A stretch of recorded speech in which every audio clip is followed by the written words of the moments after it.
What's up, guys? It's your boy KC with KC-Beatz.com, and I'm super pumped. This is another request. I'm loving all these requests.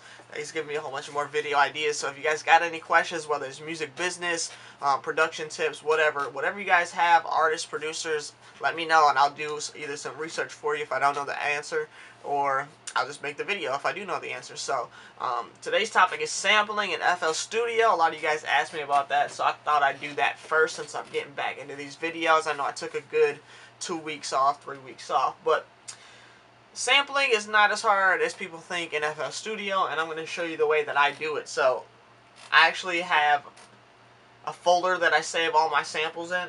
It's called the converted files. Whether it's putting it from my record player into FL Studio and recording it and saving it there, or if it's from taking it from other files that I've downloaded or I've searched on YouTube and whatnot, and I put it in that file. I put it in that folder, pardon me. Sorry, it's early, my sinuses are acting up. And I put it in that folder so I can chop it up later or add it to Fruity Slicer. It's really convenient when you do that, because just to add it to Fruity Slicer, all you need to do is right click and do add to Fruity Slicer, and boom, adds a file in there. It chops it up for you. Normally I just take off what they chopped off, but yeah, see, it already adds it in the Fruity Slicer, and it makes it really convenient for me, so I don't have to go in and do any extensive chopping. So I mean, sometimes you'll have to, because if you want to get really meticulous with it, but yeah, it's super awesome, super convenient, and that's all I really did. Now, this is the sample that I started with.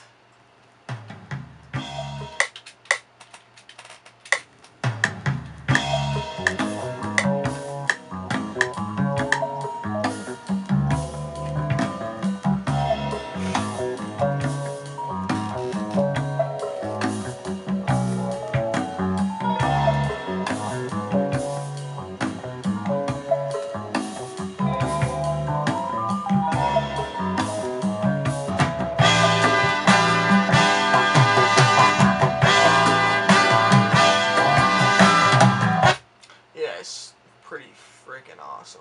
But what I did was I chopped that song was like 5 minutes long, and I just chopped it into like 1.5 minutes and saved it into this file, and then I just did what I did, right clicked it and put it in a Fruity Slicer, and it popped this open.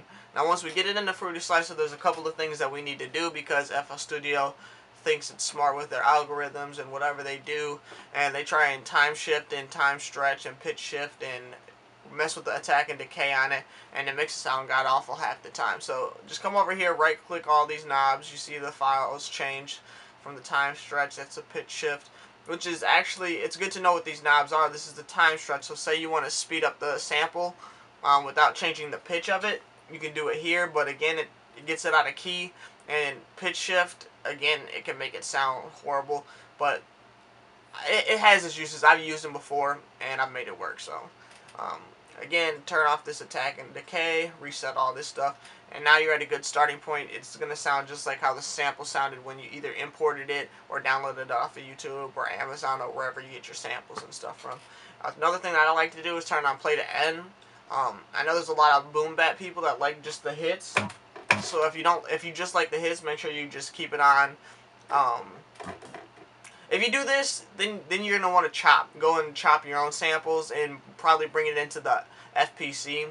But if you're just doing it like you want to sample like how I sample, and you don't have any boom bap, like it's not just hits or stabs of things, then you would just do play to end. So whenever I hold this, whatever key I hold down, it'll play until I stop, until I end the note. So that's what that does. And now it's the fun part. I want to speed this up and transpose it a little bit. It's a little slow. Let's go up semitone. So this actually is dope about Fruity Slicer. You can transpose it, you know, like on the record players when it has like the 33 and the 45 knobs, and it'll speed it up. That's basically what this whole area right here does in FL Studio. So if you change the pitch number, and then if you just push the knob up or down, you can slow it down too if you want. I'm going to speed it up because it's just a little slow.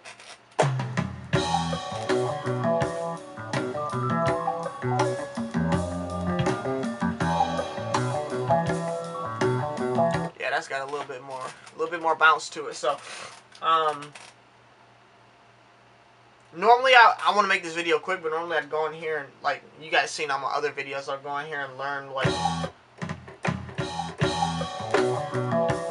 I'll learn what like all the 1, 2, like where the different beats are in the song. So I normally always find the starting point, the downbeat, and then I go and find the snares, because sometimes like FL Studio won't be able to snap it to grid as easy. So if you find the snares, it'll make it sound a lot more.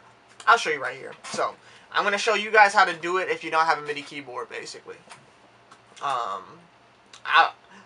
I went, before the video, I went and found the tempo of it sped up, and it became to 84 beats per minute. There's an app called Tap Tempo, and basically I just hit this knob after I transpose it up, and I figured out the tempo of it. Super easy. I don't think I have to go in. If you know how to tap, and you can tap on beat, that shouldn't be too hard. But, yeah,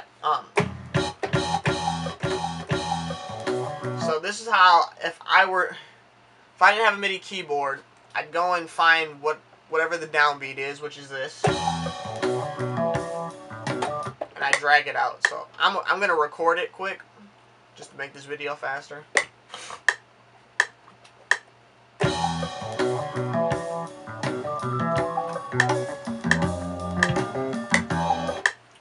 Alright, so now if we actually listen, it's not gonna be. It's going to start out on tempo, then it's going to slowly drift away from being on tempo. I'm going to show you guys how to snap it to grid and make it sound pretty cohesive. So let's take it back and listen.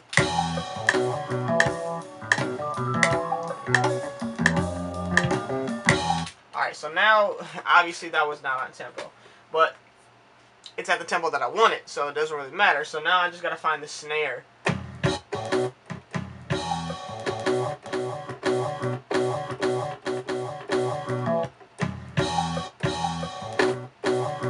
So now that I know where the snare is, in the sample, pardon me, I can chop this part up.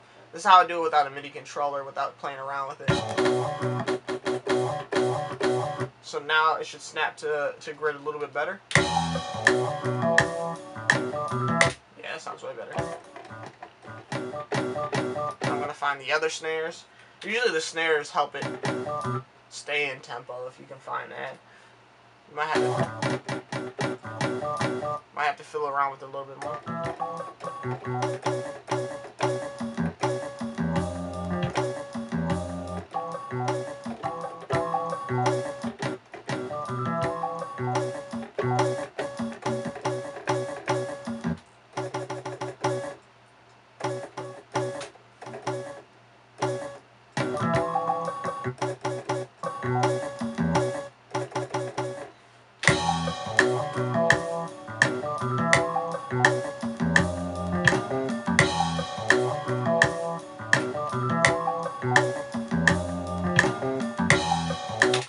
Yeah, so basically that's it to sampling. That's all I really do. It's not hard. It's just knowing how to do it. So that's all I got really. Let me see if I missed anything. So say I did want to pitch shift it. There's a little section over here, and if you actually look, it tells you how much you're going up. So 100 cents is a half step, I believe. I just know whole steps and half steps and semitones and whole tones. I don't know about the cents. But basically, if you stick between 50 and 100 and you do those increments, it'll be notes up. So if I stretch it up, now it'll be a pitch higher, but it might not be. It might sound like horrible. So let's listen.